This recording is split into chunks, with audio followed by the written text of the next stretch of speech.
নমস্কার বন্ধুরা, আশা করছি আপনারা সবাই ভালো আছেন। বাঙালির জীবনে আপনাদের সবাইকে স্বাগত। আজ গণেশ চতুর্থী, সকাল সকাল সব কিছুর জোগাড় করে রেখেছি। গণেশ পুজো অনুজি করে ও সকাল সকাল স্নান করে লাড্ডু দিয়ে গণপতি বাপ্পার পুজো দিল, দিয়ে ও অফিস বেরিয়ে গেল।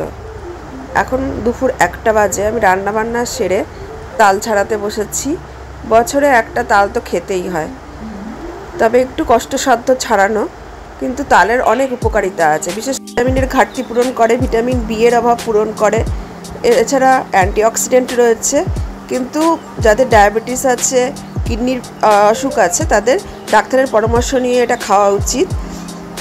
আর এটা যাতে সহজভাবে আপনারা ছাড়াতে পারেন, আমি সেই প্রসেসই দেখিয়ে দিচ্ছি। খোসাটা ছাড়িয়ে নিয়ে আমি তালের আঠিগুলোকে আলাদা করে বাড়ি মেরে একটু নরম করে নিলাম। এরপরে আমি একটা হ্যান্ড গ্রেটার নিয়ে নিলাম। ভালো করে ওটাকে ঘষে ওর থেকে তালের কাঁচটাকে বের করে নেবো। খুব বেশি জল দেবো না, তাহলে ওটা একদম পাতলা হয়ে যাবে। অল্প একটু জল দিয়ে বাদবাকি যতটুকু আছে সেটাকে বের করে নিলাম। খুব বেশি টাইম আমার লাগেনি, আমার আধ ঘন্টার মধ্যে ছাড়ানো হয়ে গেছে। এবার এটাকে জলটাকে মেরে নিচ্ছি। তারপর দুধ আর নারকেল দিয়ে এটা একটা পায়েস মতো করে নেব, আর একটা তালের পিঠেও করে নিলাম। যা হোক, আজকে শেষ করলাম। ভালো থাকবেন, সুস্থ থাকবেন, আনন্দ থাকবেন। নমস্কার।